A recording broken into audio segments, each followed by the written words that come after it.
Thank you for watching. This video is about understanding ancient writings. I can't claim credit for coming up with some of these ideas. I've heard people point out that even in the 1800s, the only way somebody could make light, of course the sun was light, but the only way you could make it was a fire of some kind.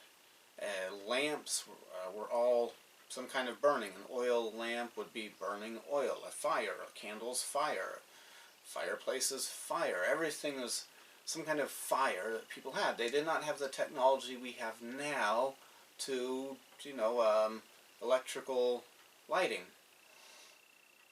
And why does this matter? Well, if somebody in the 1800s or the 1000s or 1500s BC saw something that was bright and very light or glowing, how would they describe it? Maybe they would call it fire. So here's a couple of examples of ancient or even modern, but old modern, modern compared to ancient history, the whole history of the world. Here are some ideas about some specific things people have said. This might help us understand them more accurately. Moses at the burning bush. Moses in the Bible, the Jewish Old Testament, or Christians call it Old Testament, Jews call it Tanakh. He was at this mountain and he had a very special experience with God that we read about in the scriptures, and it is translated in the King James Bible as a burning bush. What if, since the only way Moses could make light at that time, he did not have, to the best of our knowledge, electrical lighting like we have now with, we've got a lot of different ways to light things up. I mean, it's all electricity going into a device to make the light, but what's happening in that device is very different with the incandescent bulb, with fluorescent bulbs, and with light-emitting diodes. So what if the bush was not burning, but we end up with it being called a burning bush because burning something is the only way Moses could make light, but it was very bright because that's what glory is.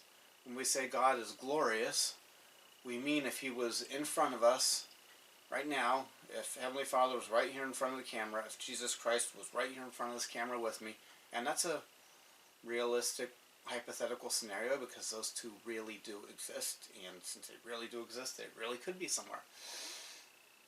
But if they were in front of us with the full glory, not holding back some of their glory, it would be extremely bright. Alright, now, in the 1800s, it was still the case. Joseph Smith Jr., he did not have the option to put a light bulb into a light fixture, so he needed to use some kind of a fire that he had started if he was not doing something in the daytime that needed light for him to see, that he needed the light for, so he could see.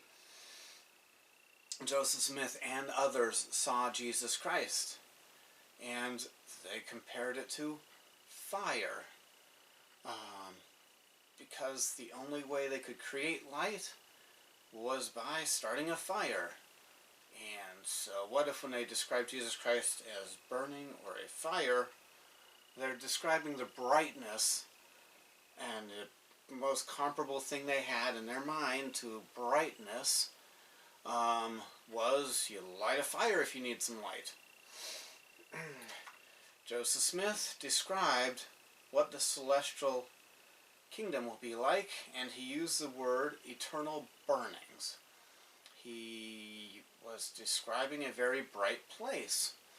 Well, why didn't he just say a bright place, or it was like a mini lumens light bulb? Because that would be an anachronistic statement. Anachronistic statement. if we found Joseph Smith saying heaven is like a place lit up with a bunch of light bulbs. So he described burning. Alright.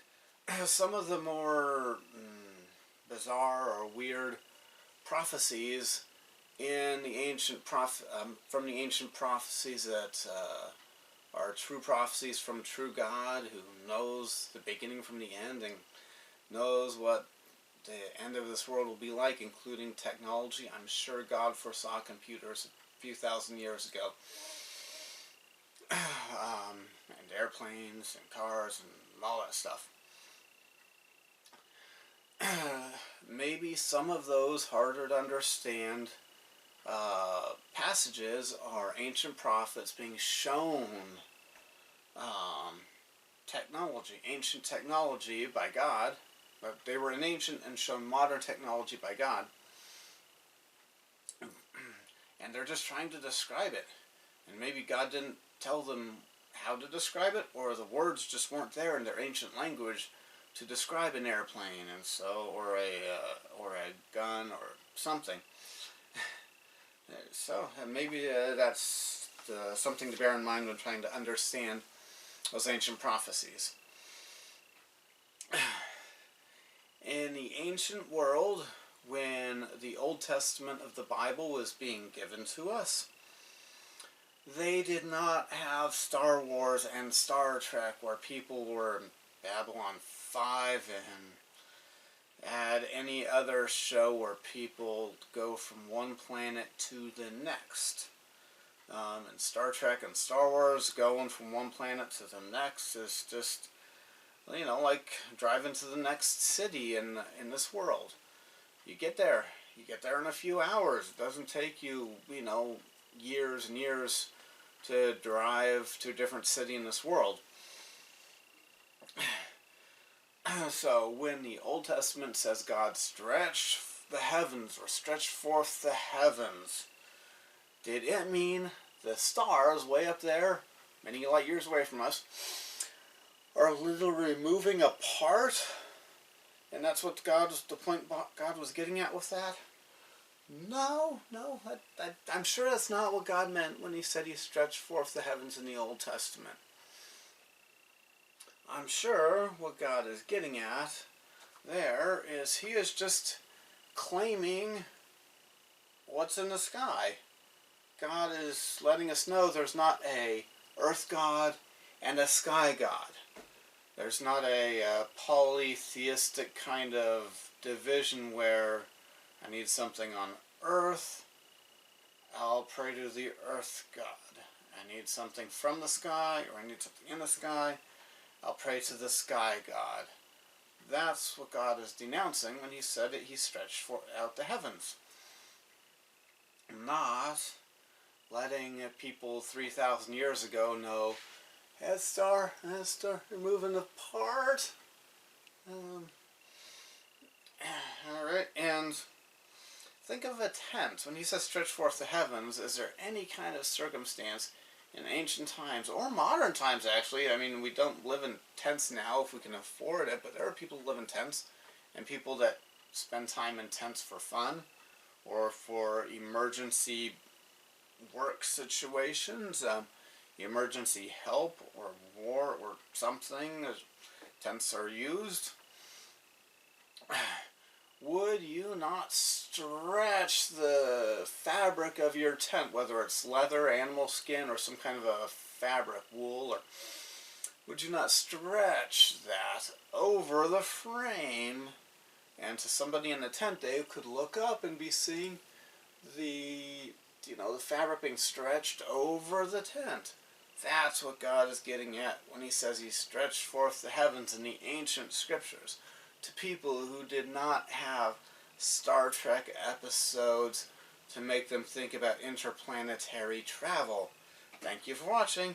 Have a good day, and I hope to be with you in eternal burnings.